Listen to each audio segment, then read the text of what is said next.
Praise the lord. ನಮ್ಮ ರಕ್ಷಕ ಯೇಸು ಕ್ರಿಸ್ತನ ಹೆಸರಿನಲ್ಲಿ ಪ್ರಿಯರೇ, ನಿಮ್ಮನ್ನು ವಂದಿಸುವವನಾಗಿದ್ದೇನೆ. ಪ್ರಿಯರೇ, ದೇವರು ಪ್ರತಿಯೊಬ್ಬ ದೇವ ಮಕ್ಕಳನ್ನು ಆರಿಸಿಕೊಂಡಿದ್ದಾರೆ. ತನ್ನ ಕಾರ್ಯದಲ್ಲಿ ದೇವರು ತನ್ನ ಮಕ್ಕಳನ್ನು ಉಪಯೋಗಿಸಲು ಬಯಸುವಾತನಾಗಿದ್ದಾನೆ.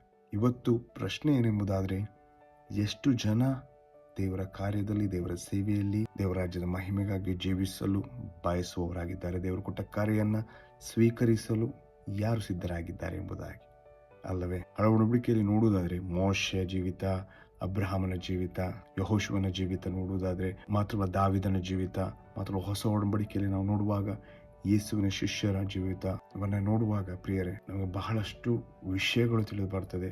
ಅವರ ಜೀವಿತವನ್ನು ಅಧ್ಯಯನ ಮಾಡುವಾಗ ಪ್ರಿಯರೇ, ದೇವರು ಕೊಟ್ಟ ಕರೆಯನ್ನು ಅವರು ಎಷ್ಟು ಅದ್ಭುತ ರೀತಿಯಲ್ಲಿ ಅವರು ದೇವರಾಜ್ಯದ ಮಹಿಮೆಗಾಗಿ ಜೀವಿಸಿದರು ಎಂಬುದಾಗಿ ಅಲ್ಲವೇ? ಅಬ್ರಹಾಮನ ಜೀವಿತ ನೋಡುವಾಗ, ಅಬ್ರಹಾಮನಿಗೆ ಆತನು ಡೇರೆಯಲ್ಲಿದ್ದಾಗ ದೇವರು ಒಂದು ದಿನ ಹೇಳ್ತಾರೆ, ಹೊರಗೆ ಬಂದು ಆಕಾಶವನ್ನು ನೋಡು, ನಿನ್ನ ಸಂತಾನವು ನಕ್ಷತ್ರಗಳಷ್ಟು ಆಗುವುದು ಎಂಬುದಾಗಿ. Hallelujah, amen. ಅಬ್ರಹಾಮನು ನಂಬಿದನು, ಮಾತ್ರ ದೇವರ ಮಾತಾಡಿದಂಥ ಪ್ರತಿಯೊಂದು ವಿಷಯದಲ್ಲಿ ಆತನು ನಂಬಿಕೆ ಇಟ್ಟನು. ಪ್ರಿಯರೇ, ನೋಹನ ಜೀವಿತ ನೋಡುವಾಗಲೂ ಕೂಡ ಅಲ್ಲಿ ನೋಹನ ನೋಡಿ ನಾವೇನು ಕಟ್ಟಲು ಹೇಳಿದಾಗ ನಾವೇನು ಕಟ್ಟಿದನು. ಎಷ್ಟು ಜನರು ಏನೇನು ಹೇಳಿಕೊಂಡಿರ್ಬೋದು ಅವನಿಗೆ ಅಲ್ಲವಾ? ಆಗ ಜನರಿಂದ ಎಷ್ಟು ನಿಂದನೆಗೆ, ಎಷ್ಟು ಒಂದು ಹಾಸ್ಯಕ್ಕೆ, ಎಷ್ಟಲ್ಲ, ಆದರೂ ಕೂಡ ಆತನು ದೇವರ ಸ್ವರವನ್ನು ಕೇಳಿ ಆತನು ದೇವರ ಮಾತನ್ನು ನಂಬಿದನು. ಮಾತ್ರ ದೇವರು ಏನೇನು ಹೇಳಿದನು ಅದರಂತೆ ನಾವೇನ ಕಟ್ಟೆ ಮುಗಿಸಿದನು. ದೇವರು ಯಾರನ್ನು ಸೇವೆಯಲ್ಲಿ ಕರೆದಿದ್ದಾನೋ ಅಥವಾ ದೇವರು ಯಾರಿಗೆ ಯಾವ ಸೇವೆಯನ್ನು ಕೊಟ್ಟಿದ್ದಾನೋ, ಒಂದು ಶ್ರದ್ಧೆಯಿಂದ, ದೇವರ ಮೇಲಿನ ಪ್ರೀತಿಯಿಂದ, ದೇವರಾಜ್ಯದ ಮಹಿಮೆಗಾಗಿ ದೇವರಿಗೋಸ್ಕರವಾಗಿ ಜೀವಿಸ್ತೇವೆ ಎಂಬುದಾಗಿ ನಿರ್ಧಾರ ಮಾಡಿಕೊಂಡು ಆತನು ಕೊಟ್ಟಂಥ ಸೇವೆಯನ್ನು ಪೂರ್ಣ ಬಲ, ಶಕ್ತಿ, ಪೂರ್ಣ ಬುದ್ಧಿಯಿಂದ ಮಾಡುವಾಗ ದೇವರ ಚಿತ್ತವು ಆ ದೇವರ ಮಕ್ಕಳ ಜೀವಿತದಲ್ಲಿ ಅದು ಸಫಲವಾಗ್ತದೆ. Hallelujah, amen. ದಾವೀದನ ಜೀವಿತ ನೋಡಿ, ಆತನು ಅರಣ್ಯದಲ್ಲಿ ಕುರಿ ಮೇಯಿಸ್ತಿದ್ದಾನೆ, ಯಾರಿಗೊಂದು ಬೇಡವಾದ ವ್ಯಕ್ತಿ. ಆದರೆ ದೇವರಿಗೆ ಆತನು ಬೇಕಾದವನಾದನು. ಸಮುವೇಲನು ಬಂದು ಆತನನ್ನು ಅಭಿಷೇಕಿಸಿದನು. ಹಲ್ಲೆಲೂಯಾ, ಆತನನ್ನು ರಾಜನನ್ನಾಗಿ ದೇವರು ಆರಿಸಿದರು. ಹಲ್ಲೆಲೂಯಾ. ಮಾತ್ರ ಆತನಲ್ಲಿ ದೇವರು ನೋಡಿದಂಥ ಆತನ ನಂಬಿಕೆ, ದೇವರೊಂದಿಗೆ ಆತನಿಗಿದ್ದ ಅನ್ಯೋನ್ಯತೆ, ಆ ಒಂದು ಅರಣ್ಯ ಪ್ರದೇಶದಲ್ಲೂ ಕೂಡ ದೇವರನ್ನು ಕೊಂಡಾಡ್ತಿದ್ದನು, ಸ್ತುತಿಸ್ತಿದ್ದನು. ದೇವರು ದಾವೀದನನ್ನು ಬಲ್ಲಾತನಾಗಿದ್ದನು. ಆಮೆನ್. ದೇವರಿಗೆ ಅಂತಹ ಆರಾಧಕರು ಬೇಕು. ಆಮೆನ್. ಮಾತ್ರವಲ್ಲ ಪ್ರಿಯರೇ, ಗೊಲ್ಯಾತನನ್ನು ಕೊಲ್ಲುವಂತಹ ಒಂದು ಧೈರ್ಯ, ಒಂದು ಶಕ್ತಿ ದಾವೀದನಿಗೆ ಇಲ್ಲಿಂದ ಬಂತು. ಆತನು ತನ್ನ ದೇವರಲ್ಲಿಟ್ಟಂಥ ನಂಬಿಕೆಯಿಂದಲೇ ಪ್ರಿಯರೇ. Hallelujah, amen. ಯಾಕಂದರೆ ಆತನು ವೈಯಕ್ತಿಕವಾಗಿ ದೇವರೊಂದಿಗೆ ಸಮಯವನ್ನು ಕಳೆದಿದ್ದನು. ಅದೇ ಆತನಿಗೆ ಆ ಒಂದು ಬೋಲ್ಡ್ನೆಸ್ಸನ್ನು, ಆ ಒಂದು ಧೈರ್ಯವನ್ನು, ಆ ಒಂದು ನಂಬಿಕೆಯನ್ನು. ಗೊಲ್ಯಾತನೊಂದು ದೇಹದ ಸೈಜನ್ನು ನೋಡಲಿಲ್ಲ. ಆತನು ಗೊಲ್ಯಾತನ ಬಲದ ಕಡೆಗೆ ದೃಷ್ಟಿ ಇಡಲಿಲ್ಲ. ಆತನು ಗೊಲ್ಯಾತನ ಕೈಲಿದ್ದಂಥ ಆಯುಧಗಳ ಕಡೆಗೆ ನೋಡಲಿಲ್ಲ. ಗೊಲ್ಯಾತನನ್ನು ಕೊಲ್ಲಲು ದಾವೀದನು ಹೊರಟು ಬರುವಾಗ ಆತನು ಯಾವುದೇ ಪಳಗಿದ ಒಂದು ಯುದ್ಧವೀರನಾಗಿರಲಿಲ್ಲ. ಆದರೆ ದಾವೀದನು ತನ್ನ ದೇವರು ಯಾರೆಂಬುದಾಗಿ ತಿಳಿದಿದ್ದನು. ದೇವರು ಪರಾಕ್ರಮಶಾಲಿ, ಆತನ ದೇವರು ಜಯಶಾಲಿ ಎಂಬುದಾಗಿ ಆತನಿಗೆ ಗೊತ್ತಿತ್ತು. ತನ್ನ ದೇವರ ಮೇಲಿಟ್ಟ ನಂಬಿಕೆ, ಭರವಸ, ವಿಶ್ವಾಸದಿಂದ ಮುಂದೆ ಹೋಗಿ ಆ ಗೊಲ್ಯಾತನನ್ನ ಆತನ ಆಯುಧದಲ್ಲಿ ಆತನನ್ನು ಕೊಂದನು. ಹಲ್ಲೆಲೂಯಾ. ಮಾತ್ರವಲ್ಲ, ದಾವೀದನನ್ನ ದೇವರು ತನ್ನ ಹೃದಯಕ್ಕೆ ಸಮೀಪವಾದ ವ್ಯಕ್ತಿ ಎಂಬುದಾಗಿ ಕೂಡ ಹೇಳ್ತಾನೆ. ದಾವೀದ ಜೀವಿತದಿಂದ ಕೂಡ ನಮಗೆ ಬಹಳಷ್ಟು ಕಲಿಯುವಂಥದ್ದಿದೆ. ಆತನು ದೇವರೊಂದಿಗಿನ ಅನ್ಯೋನ್ಯತೆ, ದೇವರೊಂದಿಗಿನ ಸಂಬಂಧ. ಆತನು ತಪ್ಪು ಮಾಡಿದಾಗಲೂ ಕೂಡ ಆತನನ್ನು ಬಂದು ಹೇಳುವಾಗ ದಾವೀದನು ಮಾಡಿದ ತಪ್ಪನ್ನು ಆತನು ಪಶ್ಚಾತ್ತಾಪಪಟ್ಟು ದೇವರ ಕಡೆ ತಿರುಗಿಕೊಂಡದ್ದನ್ನು ನಾವು ನೋಡುತ್ತೇವೆ. ಹಲ್ಲೆಲೂಯಾ. ದಾವೀದನು ಹಲವಾರು ಯುದ್ಧಗಳನ್ನು ಜಯಿಸುವಂತೆ ದೇವರು ಆತನಿಗೆ ಸಹಾಯ ಮಾಡಿದ್ದನ್ನು ಕೂಡ ನಾವು ನೋಡ್ತೇವೆ. Hallelujah, amen.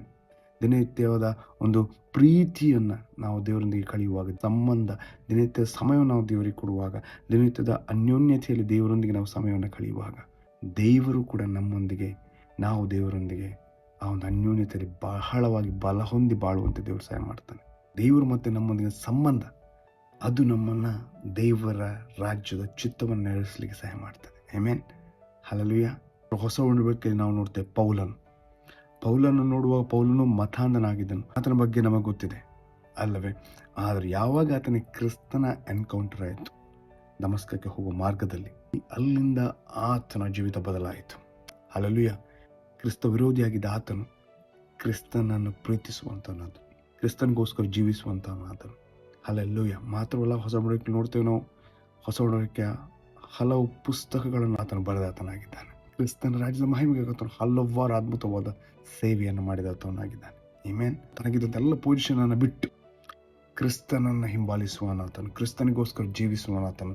ಎಲ್ಲಿವರೆಗೆ ಅಂತ ಹೇಳಿದ್ರೆ ಆತನು ಹೇಳಿದ್ರು, ನಾನು ಜೀವಿಸಿದ ಕ್ರಿಸ್ತನಿಗಾಗಿ ಸಾಯುವುದಾದರೆ ಲಾಭವೆಂಬುದಾಗಿ. ಹಲ್ಲೆಲೂಯ. ಕ್ರಿಸ್ತನನ್ನು ಬಹಳ ಉನ್ನತವಾಗಿ ಆತನು ಪ್ರೀತಿಸುತ್ತಿದ್ದನು. ಕ್ರಿಸ್ತನ ಆತನು ಕೊಟ್ಟಂಥ ಸೇವೆಯನ್ನು ಪೌಲನು ಅತ್ಯದ್ಭುತವಾಗಿ ಮಾಡಿದನು. ಆಮೆನ್. ನಾನು ಸತ್ತರೂ ಬದುಕಿದನು ನಾನು ಕ್ರಿಸ್ತನವನೆಂಬುದಾಗಿ ಕೂಡ ದೇವರ ವಾಕ್ಯದಲ್ಲಿ ಆತನು ಹೇಳ್ತಾನೆ. ಆಮೆನ್. ಎಂಥ ಒಂದು ಅನ್ಯೋನ್ಯತೆ ಆತನಿಗೆ ಕ್ರಿಸ್ತನಲ್ಲಿ. ಹಲ್ಲೆಲೂಯ. ಕ್ರಿಸ್ತನ ಆ ವೈಯಕ್ತಿಕವಾದ ಎನ್ಕೌಂಟರ್ ಅದನ್ನು ಕ್ರಿಸ್ತನ ಪ್ರೇಮಿಯಾಗಿ ಮಾಡಿತು. ಕ್ರಿಸ್ತ ವಿರೋಧಿಯಾಗಿದ್ದ ಪೌಲನು ಕ್ರಿಸ್ತ ಪ್ರೇಮಿಯಾದನು. ಹಲ್ಲೆಲೂಯ. ಕ್ರಿಸ್ತನಿಗೋಸ್ಕರ ಜೀವಿಸಿದನು. ಆಮೆನ್. ಎಲ್ಲ ದೇವ ಸೇವಕರ ವಿಷಯದಲ್ಲಿ ನಾನು ನಿಮಗೆ ಹೇಳಿದೆ ಸ್ವಲ್ಪವಾಗಿ, ಯಾಕಂದರೆ ವಿಡಿಯೋ ಉದ್ದಾಗ್ತದೆ. ಇವರೆಲ್ಲರೂ ಕೂಡ ತಮ್ಮ ಕಂಫರ್ಟ್ ಝೋನಿಂದ ಹೊರಗೆ ಬಂದವರು ಅಲ್ವೇ. ಕ್ರಿಸ್ತನಿಗೋಸ್ಕರ ಹಲವಾರು ಲೌಕಿಕ ವಿಷಯಗಳನ್ನು ಬಿಟ್ಟು, ಸ್ಥಾನಮಾನಗಳನ್ನು ಬಿಟ್ಟು, ಕ್ರಿಸ್ತನಿಗೋಸ್ಕರ ಆತನ ಸೇವೆಯಲ್ಲಿಯೇ ಬೇರೂರಿ ಆತನ ಸೇವೆಯನ್ನು ಮಾಡಿದಂಥವರು ಪ್ರಿಯರೇ. ಹಲ್ಲೆಲೂಯ. ಆಮೆನ್. ದೇವರಿಗೋಸ್ಕರ ನಾವು ಆ ಕಂಫರ್ಟ್ ಝೋನನ್ನು ಬಿಟ್ಟು ದೇವರ ರಾಜ್ಯಕ್ಕಾಗಿ ನಾವು ಯಾವಾಗ ಕಾರ್ಯ ಮಾಡ್ತೇವೋ ಆಗ ದೇವರು ನಮ್ಮ ಕಂಫರ್ಟ್ ಆಗ್ತಾನೆ. ಹಲ್ಲೆಲೂಯ. ದೇವರು ನಮ್ಮನ್ನು ಬಲಪಡಿಸ್ತಾನೆ.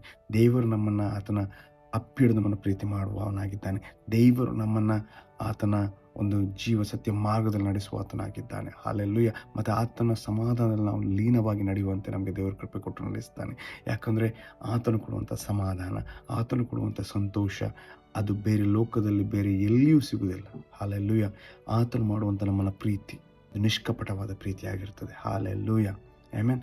ದೇವರ ಸೇವೆ, ದೇವರ ರಾಜ್ಯದ ಮಹಿಮೆಯಾಗಿ ಜೀವಿಸುವಂಥದ್ದು, ದೇವರ ರಾಜ್ಯವನ್ನು ಕಟ್ಟುವಂಥದ್ದು, ಇದೆಲ್ಲ ಪ್ರತಿಯೊಬ್ಬ ದೇವ ಮಕ್ಕಳ ಒಂದು ಕರ್ತವ್ಯವಾಗಿದೆ. ಇದೊಂದು ಜವಾಬ್ದಾರಿಯಾಗಿದೆ ಪ್ರಿಯರೇ. ಹಲ್ಲೆಲೂಯ.